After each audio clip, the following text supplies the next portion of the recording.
Abusia for premo ato UTV ewia prem to break asebo free o mayimo any ama hodro so na aka nyina boma. This way chocolate drink you hear ni you share and a special ice mineral water ensu egina naso na no bi busam se na ensu be na asi busi immune system no nam so ni ma de okọ hospital ya busa doctor se obi a wonum nsuo de bia anye ye kwa bottles be se motwe no oya no yare ana yare bia bebo ni peduem se bibia aduane boni o se de obonu adwuso de nyina ama no aba abesinti make sure say de bia wo fie bia ukunu wo ma wo yire abusuafo special ice mineral water eno a na ade be ma abusuafo nyina no wo mo anomo no bro nya bebe special drinks ya na abusuafo mbetwaguo ma baby nko obi fie fe no okosle na afo akwakonom eno bo nya de 1 cd ebi kura nu 1 cd na chese waje na de agu abusuafo no eso madama na wiei ye de UTV ewia pram to be kasebo e de ebremu no na nsema abete e wo kasebo mu eni say first lady her excellency ye ma me Rebecca Kufuado akotwa homemu a wo mo ye dwumede sunku bi library project a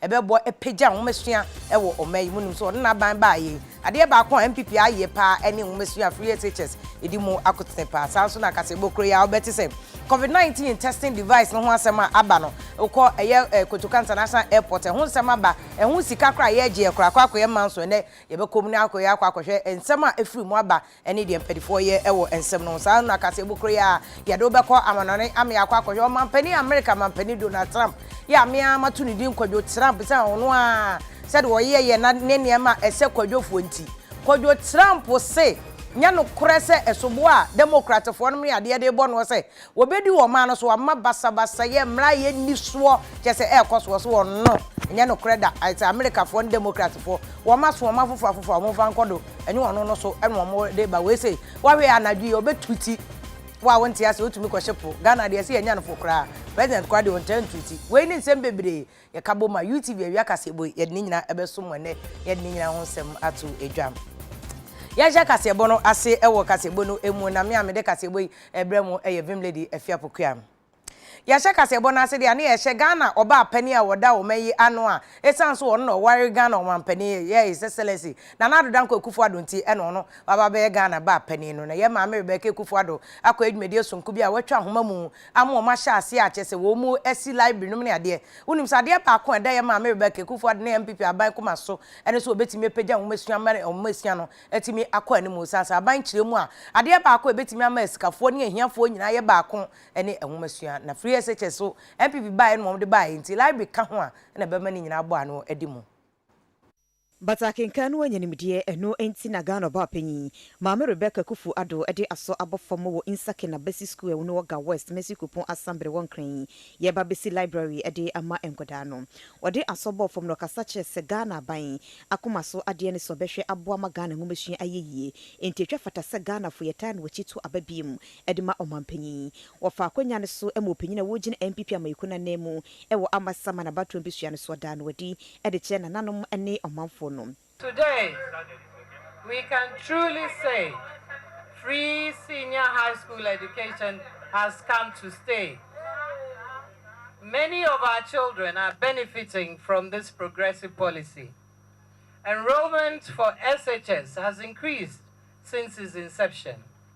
Government has absorbed feeding, uniforms, books, and even WASSC WASSI examination fees. Recently, the government absorbed fees for BECE and is providing 1 hot meal to our BECE students. This is because President Akufo-Addo and the NPP firmly believe that we must give every child an equal opportunity to succeed in life. The Rebecca Foundation also has an initiative called Learning to Read, Reading to Learn, to encourage our children to read. We currently have a reading program on some TV stations. It has been quite successful and is in its 2nd season. We have also built libraries in school clusters to improve access to books, computers, and learning materials for Ghanaian school children. So far, we have built 4 libraries in school clusters in Afia, Mabuse, Isa in the Upper West region, Wenchi in the Bono region, and Seshi Debiso in the Western North region. We have also started building in Krati East in the Oti region and Kumewu in the Ashanti region. Today, it is my pleasure to cut the sword for a library in Amasaman. Owura kwasi mensa afirifa ene agent MPP ameko no anemu ono so kire se omampanyi ebo adwuma papa na MPP abaya koma so ade ne se obema Ghana aye yintien koso nto abanfama NPP. Minim say when it comes to the development of this nation Ghana, the only party ebetimi move country we akọ nanim the New Patriotic Party. A fact, you can't dispute it. Nyankopo de na na do danko akufo do bedo ya no de. And no man why ya no man mu no e buru so e buru nipa adwene ne nti ase so. Na se nyankopo pe na nyame sa enam so e ma no 4 more years next year. And no ma papa e baba Ghana no e be ma ye ho so atoye.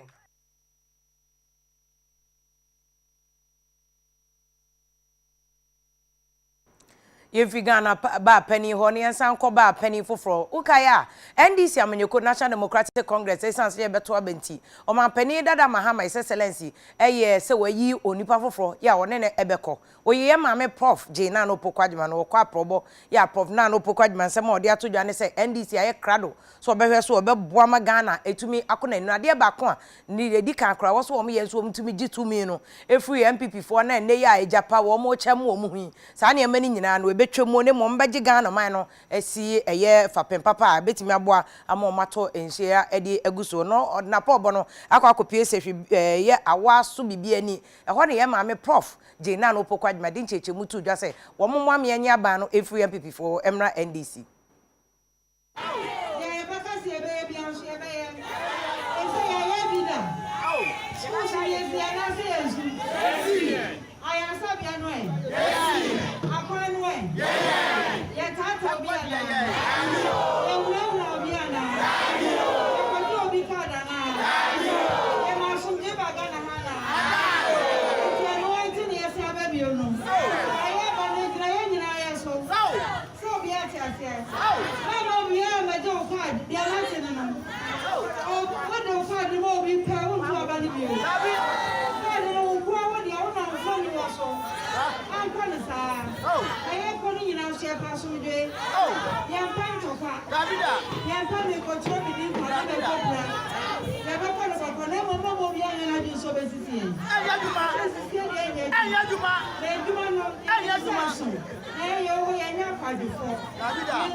parliamentary candidate, even though there are other two, they know they are different one. The Hana Omati Achen, Yanni MP. Now she, me know me and Nina, ya dear friend, the Indian said.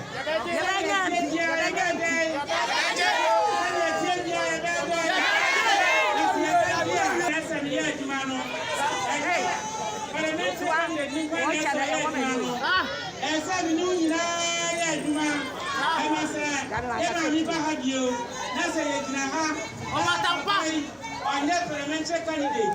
Now you're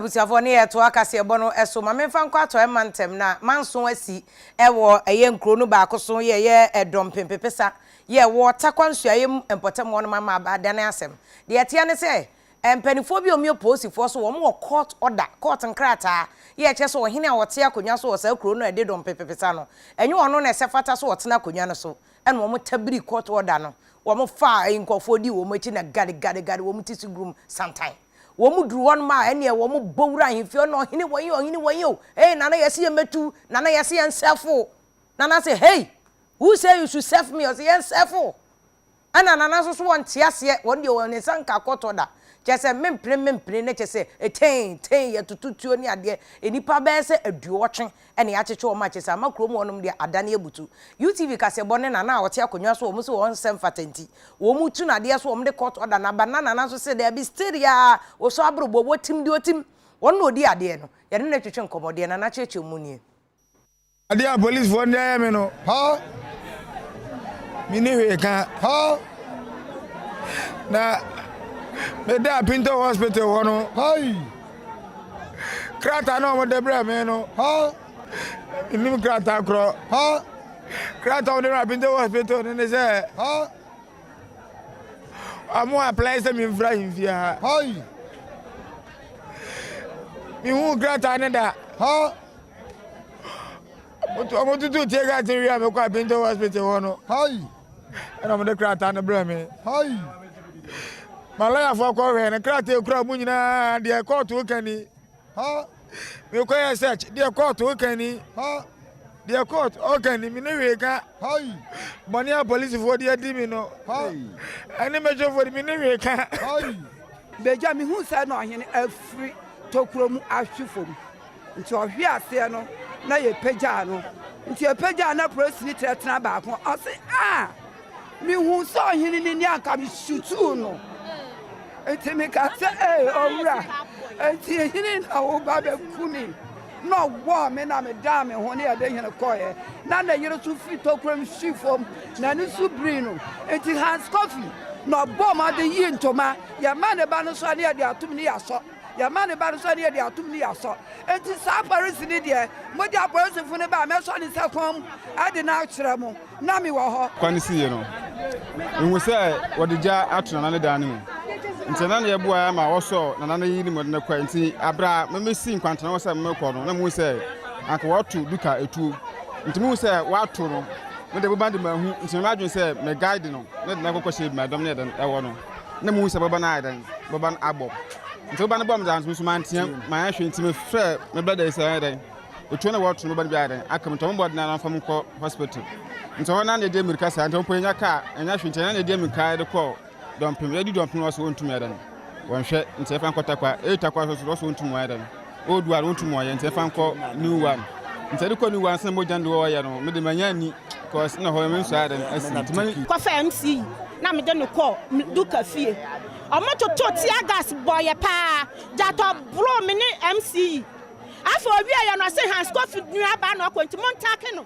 amutake me akasa na ni adin na meye na me MC de koye afa so police ni no gogina TV ni so ka say Hans Coffee no treat o no sa abrempo na Hans or the chief akọ hospital na the chief akọ hospital Hans ni kroyim eya nim guaso na mo paso mo de gumi nua no enam di blani anyonyam okita okrom hanti amo paso mo say ni din amo so mo say ni din aguna ni ase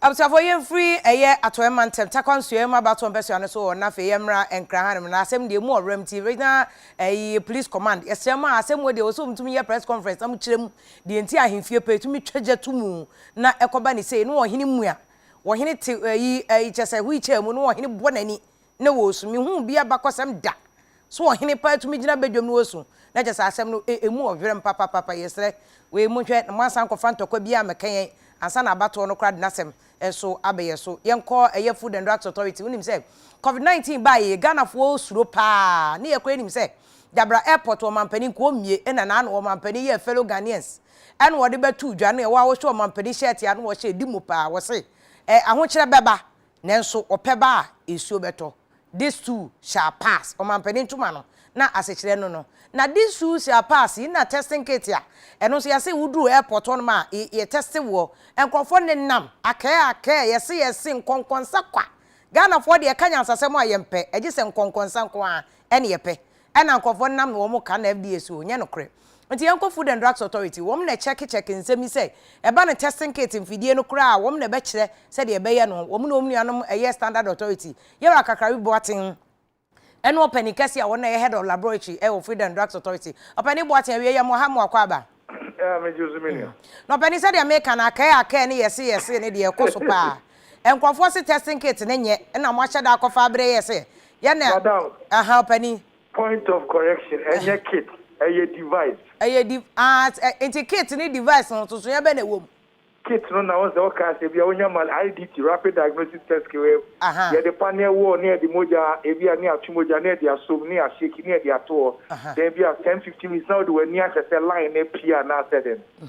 I know your rapid diagnosis then we use machine bia we don't need trained labor. Okay. But when a device which is in a laboratory you need trained laboratory scientists to use the device. Oh, okay. Matias, Afia na Matias. Enti mom a device ne de FDA mo na mo ye ho adwuma. Yes, by law, section Act 851 2012, section 1184B. FDA na say every device they use to hospital for diagnosis, treatment, it has to be approved by FDA. Okay, it says okay. Nti opani se si ankrofo bidam na omudi hu konkonsa sa de ne nye papa no kiremu wona ye head of lab DNA testing na maya repacho sebi nyazi sorry ni am approval device no na make o share your guidelines right o call your website now here again device the answer the paper no ye passing it through a test I don't know minim how make can we ye wo design qualification know say design na equipment na see we device na see we no the same after the manual manufacturer's manual no na say near my wo hu na betuma ye adwuma na ho ana na ye one design take and I installation qualification we install here say screen neighbor power need na so and say betuma to say the actual the only power here na share paper palm then the third one your operation your friend operation qualification to be so no load no what check I do my person say be a run now run. And fourth one, your performance. Okay. Performance qualification. This device is supposed to detect SARS-CoV-2 virus. It will be the positive SARS-CoV-2 virus schema positive. A negative, so I would the negative sample schema so more negative. It wouldn't show I wouldn't say so more negative. A court true test way na I say okay. Yes, a meeting a requirement. As I am an approval. Now, if you have apart from that, you found called true field test. But on the PCR, then we will just run it on this device. Now, if you have a friend of concordance, very correct, more emitting a standard of not less than 99%. And based upon that, any amount of approval. And you're sorry, any amount of approval. You're doing for so when him say yes so the opening na ye bibie ye de nkonkonsa ne atienti ne yaba mo a ye bebusa for clarification nti udu wani brebe so ye so a na hon so ye ti ye de nyina TV so nka say mo sore ya na mo ye enkofo na ekeka nti na ehia se ye ba mo okay my car broken. It takes a lot of time and critical thinking before a device gets approved. That's what I'm trying to say. But I know mo fie no mo nim sa process we nti na ahunya say wato bo akire mu say na tie nti na je say free na kro no ade amo FDA for mo test we amo de labs na omo be use na say just omo ba mo and o test we out be my lab no use na see wa that o test o laboratory at the point of use no so your be a friend side verification and I will be some more hospitals both government and private na omo nya ye side verification ti we have to make a sure no you can airport to see a side verification and periodically you better check here to the same say we a draw to I will be a friend of verification but the device and so periodically you check when we do kuntia check out on for after check na stable and yes so approving now you approve your friend product life cycle monitoring and also yeah, devices now. Okay. Because device may be just after 6 months calibrate. Nipa na calibrate here. More results of anti. And so corner forest nipa no. Oh, this one I will maintain no app manufacturer and say yeah na. Yo very okay. Oh, balancer. I will remember say busumi Afia balance the way there. So we calibrate say yeah, you must say first na. Okay. So we go around to check. Yes, and yeah, one of approval now. Your product life cycle monitoring. Internet just obi a okofa Kotoka International Airport and I say yeah ko test na yeah device na yeah adwuma no. So obi ko gina nchen na okoka say enye papa obi ansi ni hu nya no kre me boa because ma check. Yeah, to the no yes enya no kre. Yo. Obani ma na wate papa mo ni adwuma wo ye. Okay, Mr. Medal. Yo. Yera kakari boatin adwuma head of lab Emma Food and Drugs Authority na ye na atwetwe nkoma wo chim se nya no kreda. Efidi a FDA fo akwafa ba omde COVID-19 ho tester. Omde ye adwuma wo lab na airport ho. Into dru airport nya ma test result nya se ye papa. Na che se an obetime do ho anto so se ampa papa do ko wiase ba bia so a sa test results so ye papa. Ebusuafo guso a wo hwe live wo UTV so. Ma me fa nkokpo nkatama so. Woni se kpo nkatama so e free 92 abesi ene NDC for seat yera honorable Nila ya Fotagbo aka Lion on eti akonwa so a chese akonwa na ono ane maame nia ne aunt na ye ne dia na oyi ye no de ma no Afia we hopes na doye MPP parliamentary candidate say kian ne ken se NDC for tafre wo ma betwe kra akonwa no obeje e de afiri wo mo ensem na honorable Nila ya Fotagbo oti akonwa so safi nya de awoko ono akwa hye NDC for mpanifo no ode ato o manu say sa akonwa de MPP for he wo mpekra wo nko Dubai mra wo mpo nko India mra wo mu wi nko antoa no kasa bosom ne se ya wi ana no wo mu nya de akonwa no kponkata wanso wo mbeje hopes ye de nya de akonwa no beje hopes nso ye say ne yire ye oba chese tele a wo gina TV so ba court say yes sister ye guy I free so kosi fom nyina miss lolo bibia hye guy wonya dudu kponkata manso awanhwa na yire nkwa betimi agi seat yi akonwa vote be 100 e de ama hopes wono so obeji ntie se ne ye nden ye ko honum ko hwe nhye musu nko honorable Nila ya Fotagbo woni NDC for ye ya wo se akonwa no wo mo fa ma MPP for ene chena doye age nemu ediama NPP amayiko no wokpon katamanso about 20 so NDC for chesenya de so bedi nkunimu esa social impuntu juma NDC aban eyeye edema de si okpon katamanso a edad pefe so mo pe NDC no mo kondo NDC biem se ombeba abeji omo edi efiro hawo ne kwankoma MPP for edi omo efamu no onumunyafo ni laye afote agbo okpon katamanso mrashibedwani na desa ensen wese tudwa ebra na NDC parliamentary candidate edema krowo Agnes na momo lati ekwom kwode adwumadi bi edi with my analysis, I don't think what I have to do as an individual, I'll do it. But when it comes to a candidate or a parliamentary candidate, there are certain things that you can do for the person because about the personality and the person himself. Are you getting me right? So there will be some difference, and the difference is clear. But all that I can say is that the seat cannot go to MPP. Just because my area is a prone NDC area. And if anything at all, Adonai will only close the gap, but he can win. With what I have on the ground. He can only close the gap because of the personality difference, but he cannot win the seat. We wouldn't create any impediment artificially on somebody's path. If one doesn't do what is right and one fails to do what he's supposed to do, it's him. It's not about somebody's making. It's not about any diabolical or maybe anybody's orchestration. It's about the person's personal character and what he's not been able to do. People were put into positions as MMDCs. I've been a regional minister, not in only Accra. I've been a regional minister in the Volta region, and my style is different. And I learned on the job. I wasn't born with it, but I learned on the job. And with what I have experienced and what I've seen so far for the past 4 years, I don't know how MPP will survive this kind of situation. Grow NDC amayukono candidate no any UTV edin komo ekasa say. We ahase yempa ibone say nyame beboa na the necessary steps here no me ni omo be take further. Me ni me di Registrar General registration form ne ama omo betu anamo na omo register. I will support them to register.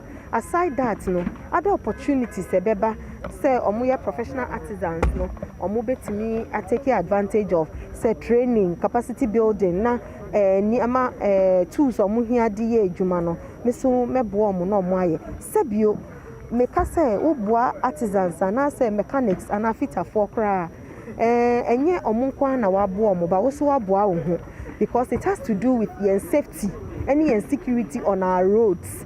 Inti me bo omo yi na me so mboa ama me.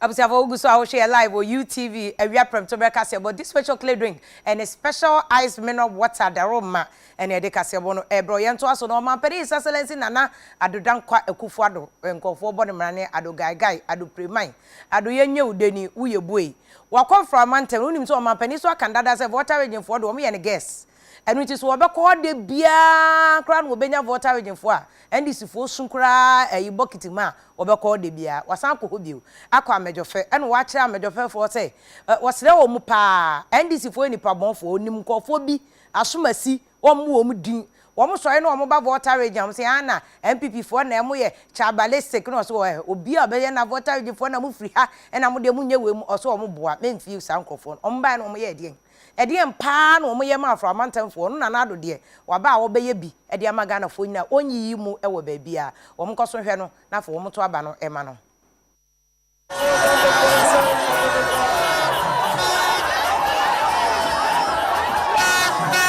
Just as I said last week at Aglonga and at Agodome, let me spell out clearly again for the benefit of all of us that the Volta region was not and has not been singled out for any special military operation. The deployment of the military personnel along our borders is an ongoing nationwide exercise and has been done across all our borders and not in the Volta region alone. 1,000 soldiers are currently the subject of this deployment, of which 163 are based along the borders of the Volta region. Their presence is to guard against potential terrorist attacks on our shores and to prevent the importation of the virus into our country since the borders are closed.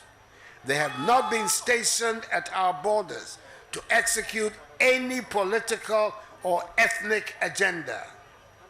If there is one person who recognizes and appreciates the indivisibility of our country, it is me, Nana Adodankwa Akufo-Addo.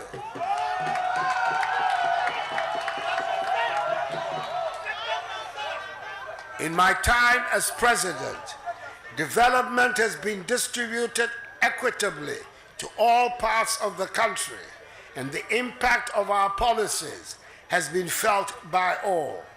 So, I want to assure all of you that neither the New Patriotic Party nor I have any plan whatsoever to bring division to any part of the country.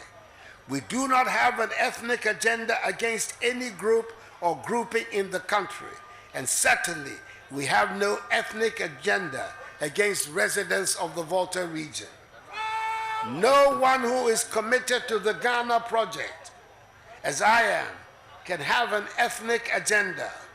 Rather, we should shun all those who would promote ethnic sentiments and divisions amongst us for selfish, partisan political ends. I may have my own failings, like we all do, but being a tribalist is not one of them.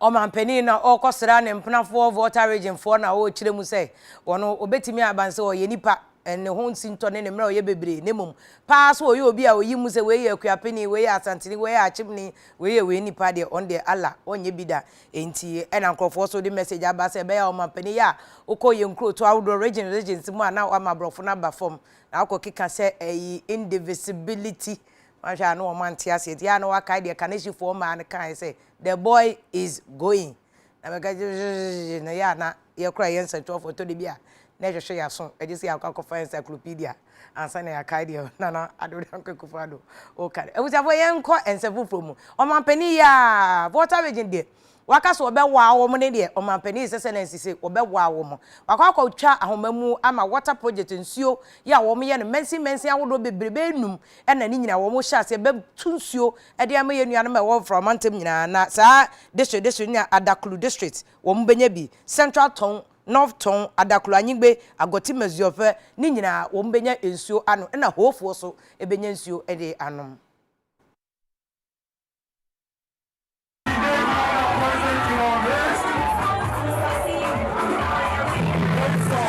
To be in Amejofe today, as this is my first time of coming to this well-known town since becoming President of the Republic.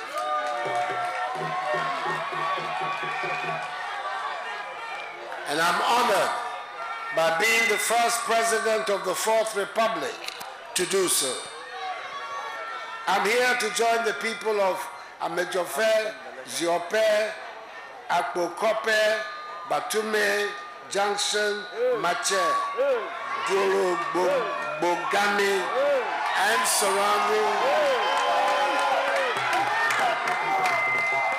surrounding communities. Mention symbolically the completion of the 5 piped water supply systems under the Water Supply Improvement Project of the Ghana-Spain Debt Swap Development Program. I'm particularly happy because the Ghana-Spain Debt Swap for Development Program is one of the interventions instituted by Ghana to ensure the continuous provision of potable water to the rural and peri-urban populations of the country. It is also a clear demonstration of our commitment to fulfill the 2016 MPP Manifesto pledge of providing water for all. The Water Supply Improvement Project is being implemented in the whole municipality and in 3 districts of the region, namely Ho West, Agotimi-Ziope, and Adaklu, at a cost of $3,780,000. It has expanded access to water and has ensured sustainable water supply and sanitation services in 36 rural communities. Government will continue to create an enabling environment through the provision of social infrastructure to attract investment to our rural communities. As a result, I expect that with the availability of potable water in these communities, investors will take advantage of government's flagship programs, such as One District, One Factory, to establish small and medium-scale factories to exploit the natural resources of the area, create employment for the youth, and stimulate the growth and development of the local economy.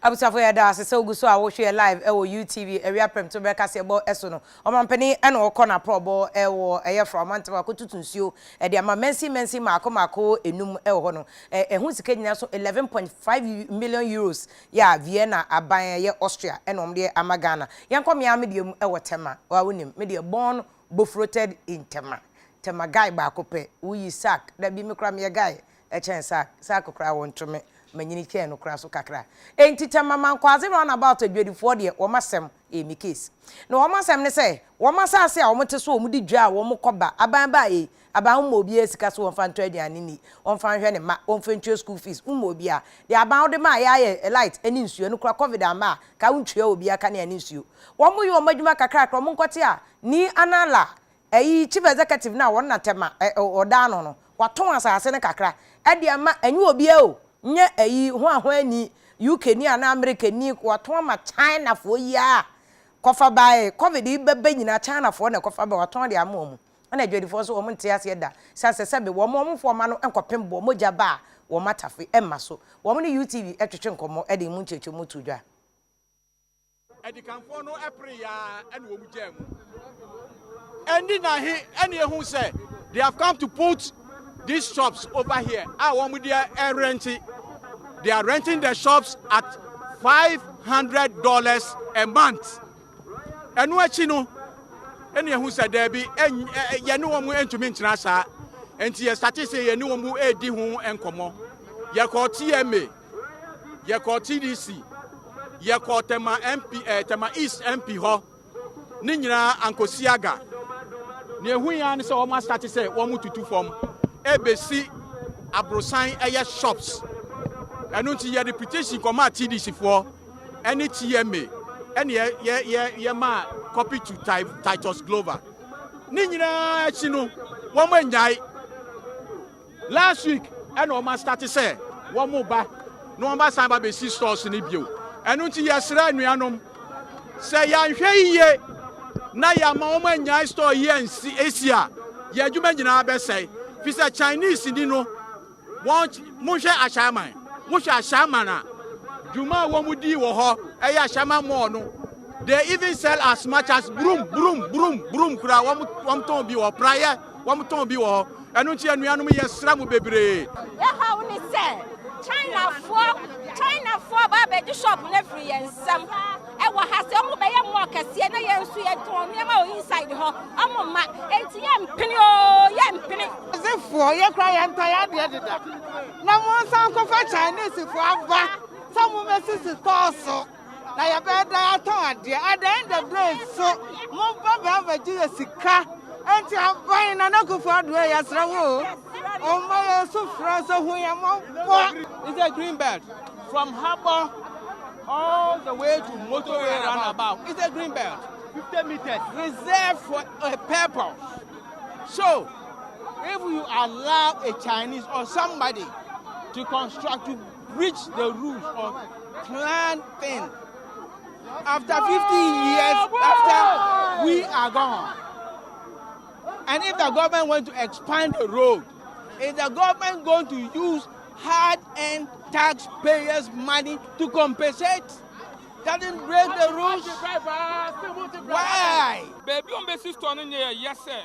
The whole pipe on one cassa, echo habon, a honor that. I know basic pipe enough. And you tell me, said Hampo market or said Jabby Poto market. On the space, a fire service for Quebec Medina. Now your mother doom Daniel Diamond. Yes, sir, my penny for. Yes, sir. You see, this year than I'm quite near Cosna no OBC passenger rest room, OBC ticketing rooms, and now also uton industrial items. A banny say now be OG tickets, and I'll be OSC a competition now. And the way dear Mipamucho, Momboy na Tama Yakichi, be a best Rubiano, Obiasi, Yampini. At the Papa be a baby Obiasi, Yampini. Yes, now it is a development Yakichi. And Titama for Eno, Titama for ye, Mache. Obi ya ticketing, honorable, we say a ticketing a Juma, Ghana for any abe ticketing. Mache cra, me am betiesi ho. Near your demonstration, the more ding. China for one now, Tama China for dia. Mudia movie, Mom Frame. Na me am media ni demonstration ho na MCC ticketing. Na Ghana for the ticketing ni bienye. Opa, wo de koma China ni. MC waso ba yehye e wasade me sit tamafo ye. Ya wazoye, ya yeza, ya boho. Be ye demonstration tintiniti. Mamu ntena o ma ya fam China ni bia. Ya kokofodua. Me ma me no mo ya hwene ne ade wonim se ne emayi ene ahwene no ne ade de ye nyina ne ma de ebu ye ba eti ase e ba ahwene a ye nyina ye nim de ye ene de bo amapani bi wunya ayayayaya ne wakuno wanhwe ya eya pa se bra no woni sika bebre sanko assign Ghana check nyina 1 billion papa no wanhwe ye pa obi ti se bo am obenyi no wada ne papa no wo hunu ahwene a no wo sign enti ya ma me no mo ya ahwene e wokofodua dwom wo munim se de ahwene sombo pa no mo se nyame anim ne wo madwuma no mo ye no na se enkoye na ntitu kran se ayi municipality new job municipality so na se wo mo to mani ese wo mo ma na ya ahwene no so a wo mo te ase a enye ye ntu wo mo sere se abanfa emwamre wo mu anka export promotion council for okra beso mu dwete kakrakra no ma ya ahwene no de akwa broche ne abrofo mai no mu cheche mu kyerem so yusu ahwene a ene emma mpaso agro ye yinka yenya sika bebre ye de beba anya se ne Ghana de aton ye bibia e de ama China for ma fo ye fofo sa no a oto ba bi kwa na China ni bepin otipunido wo metena mesi ne store e wo e honom yenko new job nkofo de ne kohwe ma me ma wo me ye ahwene Enema wodro enyi mfuni ema yede ko amonone no Ghana ema ye sika be 2.9 million America sika nim we edad pefese ampasa niema no eboa mienya amonone sika owura asem ye dentu kwachefo panyi abediechi edema Ghana Export Promotion Authority ne din sen we setudwa ebere kokofo dua poye mantemu ene wonno mo ye mpempena de anasa hwene ahodo no ekokasaye wose dwumadi omudi no esombo papa enti hu hiase ye hwe omo ye enti na PP niema yedi bi ababeche wo mo no. Thanks. What they will have to do is to get close and closer to Ghana Export Promotion. We have an office here in Koforidua, and we have a director here, so they should work directly with the director, and then we'll find markets for them. I think there is market already for beets internationally, but we need to coordinate it properly and see solve our problem. Market today, it shouldn't be a problem. One of my ahwini anasem pempnade e Okofodua Culture Center no bi ye ne omudi nkoma omo ensamuni. Ghana Export Promotion more my this kind of sensitization programs more be organizing my because many of us do not even have the chance to even have knowledge about these things.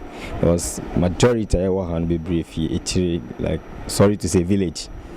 Kakra over hano and maybe omo nimdie about these things. Until omo ba no organize conferences my no mo educate and line ti young crofon I bet me abua. Bread bebre asanse ye niama no. Omo efi amano ne ebe uraga na ha beto niama no. Esi ye no omo mba. Afe nso asori ko bi anim eyie bi anim ye niama no so ye for sa niama no. Se obesiesie obekwa asori engagement any eyie. But yare ne ba ye ntina ma bibia nkoso sa ntia no na effect ye na e de ma yen pa so de bia bitim better na the whole day unya one cedi mpo because ni oba beto soro se obeto a obenya yare no na ni ono so mi so ameti aso mi soro na so ni emedi ntina ese me ba na me betena ha se nti ni na ye fa mu no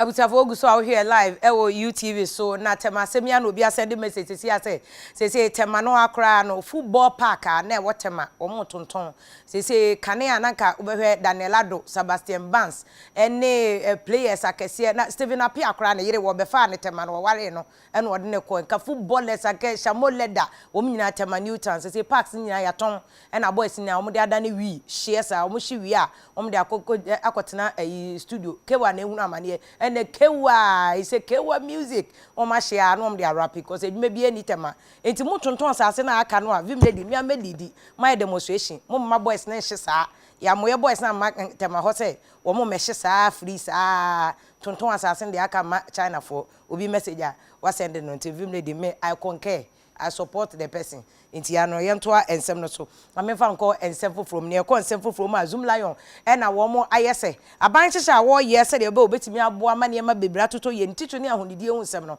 wo mo Zoom Lion e de wo mo koma so pa obeka ya covid ba ye nyina Zoom Lion na de no ho agimu a wo spray ye market ye school dem ne den kyese park abonten so kra na Zoom Lion wo spray se de be betimi aboa ma ne ma nyina etumi akoye na de kese a Zoom Lion de yesi na ni so ne liquid waste e yese be se be agana ye twe enom ne bola de nyina so mbe ye bedru ba bi no Ghana efin ba akokra na ye hu we mu na wo se ye bo maba so ne mo apia nya China for ene ekofo mo se o meje ye store ene ya sa se fia na aka no emfa nkonkodi na ye de ye nwu Zoom Lion amane a chese ye bo na ba so no Zoom Lion adwumako nani abre pese ngura Africa na ha enti ukoma etifi mantimo tintintintim fidi anase plant bibra ye de besakra sakra ngura mu anya hoden pa de afrimu de edi kan no ye mfidi ye behwe ama ngura mu eden no ye betimi asakra mani de bosome na ne mpenifo de bewie ne etoso mienu no ai mfidi ye behwe na ngura mu ye ensuensuo ne behwe de asakra mu eno so ye bosome dun 15 months we enti na kwanchefo penyima Jospon Group of Companies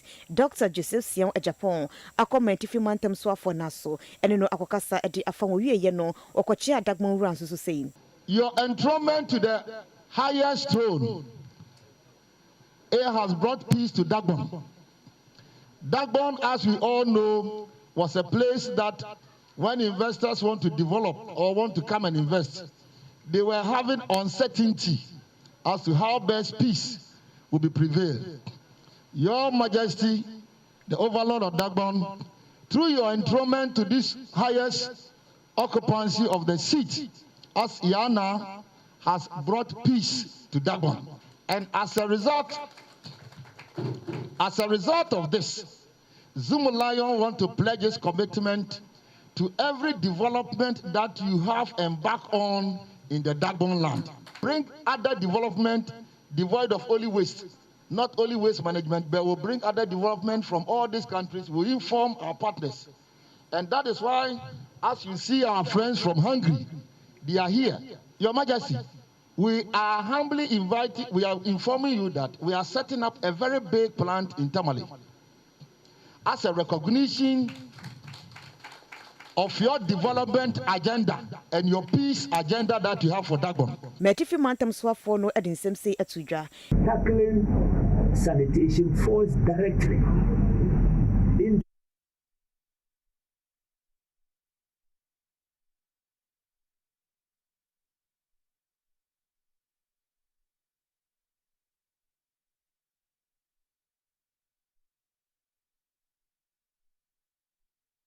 abusafo yen free and also na fe yen call amanone ensemansa na me the last one aba temafo no bebegusu o mo send message a chese kasebo wo ma soki no UTV kasebo pa ti temafo de ye wazoye mo a ene mo enam na mo yen call America